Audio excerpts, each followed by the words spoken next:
Assalamualaikum warahmatullahi wabarakatuh. Hadirin yang dimuliakan Allah Subhanahu wa taala. Mari kita pergunakan durasi waktu kita ini untuk belajar ilmu agama, untuk belajar ilmu yang diperintahkan oleh Allah Subhanahu wa taala, sehingga kedudukan fadilah ketika kita menuntut ilmu, lebih-lebih di bulan suci Ramadan ini atau di bulan-bulan yang dimuliakan oleh Allah Subhanahu wa taala, sangat-sangat luar biasa. Sehingga dikatakan oleh baginda Rasulullah SAW, orang yang masih dalam keadaan santri, pelajar, ya, mau melakukan ataupun mau mengerti tentang ilmu agama, menerima warisan dari baginda Rasulullah SAW, dikatakan orang tersebut muta'alimun, orang yang mau belajar sekalipun pemalas. Muta'alimun kaslan, ya, pelajar yang pemalas, ya, orang yang malas, abdul indallah, kedudukannya ternyata lebih tinggi, lebih utama di pandangan Allah Subhanahu wa taala, min sab'i mi'ati abidin mujtahid, daripada 700 orang yang melakukan ibadah sekalipun sungguh-sungguh ibadahnya, tapi ibadah tersebut tanpa ilmu. Ini luar biasa. Ya, menuntut ilmu luar biasa. Di mana saja kita ada kesempatan, ya, ambillah ilmu, raihlah ilmu. Karena ilmu tersebut adalah warisan daripada baginda Rasulullah SAW. Yang dimaksud ilmu itu adalah 3 disiplin ilmu. Pertama ilmu tauhid, yang kedua ilmu fikih, yang ketiga ilmu tasawuf. Hadirin yang dimuliakan Allah Subhanahu wa taala. Rasulullah sallallahu alaihi wasallam menjelaskan dalam sebuah hadis, man ja'ahul maut, barang siapa ketika datang ajal, datang kematian, fahuwa yatlubul ilma, dalam keadaan menuntut ilmu, baik menuntut ilmu itu dalam keadaan dalam satu lembaga seperti para santri, atau menuntut ilmu itu dalam rutinan, atau menuntut ilmu dalam bertanya, atau menuntut ilmu dalam segi bermutolaah dan lain sebagainya, mujakarah. Nah, ketika menuntut ilmu dalam keadaan meninggal di saat menuntut ilmu, tujuan menuntut ilmu itu adalah liyuhyiya bihil Islam, tujuannya untuk menghidupkan agama Allah Subhanahu wa taala, untuk menghidupkan Islam. Maka jangan kecil hati, ternyata sabda baginda Rasulullah SAW, pabainahu wa bainal anbiya darajatun wahidatun fil jannah. Orang seperti itu yang meninggal dalam keadaan menuntut ilmu akan mendapatkan kedudukan di pandangan Allah Subhanahu wa taala, antara dirinya dengan para nabi itu 1 derajat dalam surga.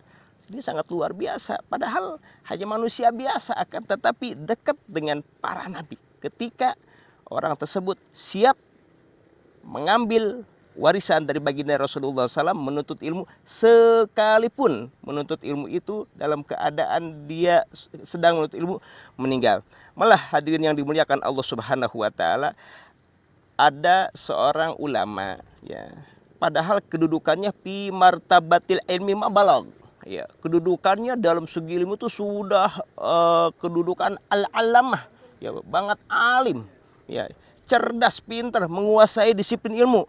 Walakinnahu ma'dzalika majalayatul ilma, akan tapi tidak henti-hentinya terus menuntut ilmu, terus menuntut ilmu. Padahal dia sudah menguasai berbagai bidang disiplin ilmu agama. Ma'akibari sinihi, usianya sudah tua, tapi tetap dia statusnya ingin jadi muta'alim, statusnya ingin jadi pelajar, statusnya ingin penuntut ilmu. Ketika ditanya, kenapa Anda masih menuntut ilmu? Kenapa Anda masih belajar? Kenapa Anda masih mencari ilmu? Padahal ilmu Anda sudah luar biasa. Yaqulu uridu an amuta wa an atlubul ilma. Aku berharap ketika aku meninggal, aku dalam keadaan menuntut ilmu. Kenapa demikian? Li annahu waroda anna man mata fi talabil ilmi li ajlillah laisa bainahu wa bainal anbiya illa darajatun nubuwah.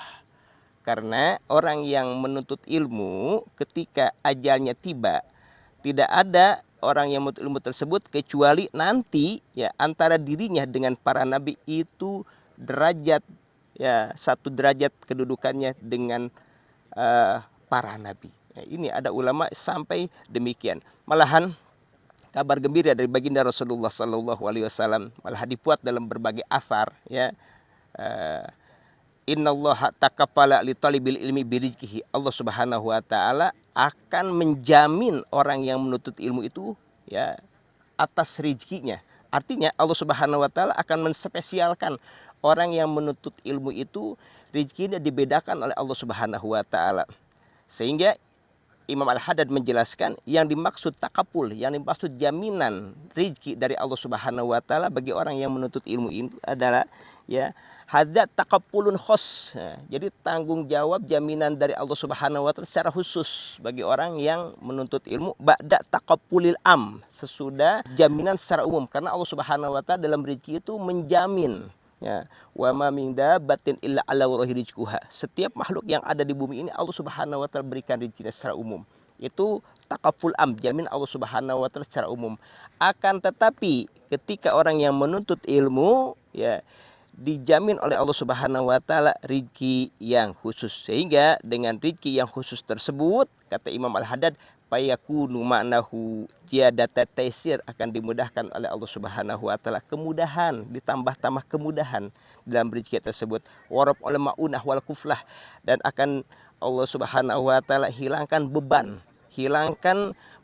hilangkan kesusahan, ya, pitalabi rizki wa husulihi, ketika mencari rezeki orang tuanya misalkan untuk membiayai anaknya yang di pondok yang sedang menuntut ilmu, Allah Subhanahu wa taala insya Allah akan mudahkan untuk mencari rezekinya dan menghasilkan ilmunya. Saking kedudukan ilmu ini sangat Allah Subhanahu wa taala istimewakan, sampai-sampai orang yang mempunyai kedudukan ilmu dengan cara berusaha, dengan cara ijtihad untuk menghasilkan ilmu agama, untuk mendapatkan warisan dari Allah Subhanahu wa taala melalui baginda Rasulullah sallallahu alaihi wasallam, Allah Subhanahu wa taala angkat derajatnya. Yarfa'illahu alladhina amanu minkum walladhina utul ilma darajat. Allah Subhanahu wa taala akan mengangkat derajat orang-orang yang beriman, dan Allah Subhanahu wa taala akan mengangkat derajat orang-orang yang menuntut ilmu. Hadirin yang dimuliakan Allah Subhanahu wa taala, semoga kita dimudahkan oleh Allah Subhanahu wa taala untuk sama-sama mendapatkan ataupun menerima warisan dari Rasulullah sallallahu alaihi wasallam, yaitu menerima ilmu agama, ilmu yang diridhoi oleh Allah Subhanahu wa taala, ilmu yang bermanfaat, ilmu yang mendekatkan diri kepada Allah Subhanahu wa taala, ilmu yang menjadikan takut pada Allah Subhanahu wa taala, ilmu yang mendapatkan ketakwaan kepada Allah Subhanahu wa taala. Mudah-mudahan sekelumit pembahasan ini menjadikan pintu hidayah dari Allah Subhanahu wa taala. Akhirul kalam, assalamualaikum warahmatullahi wabarakatuh.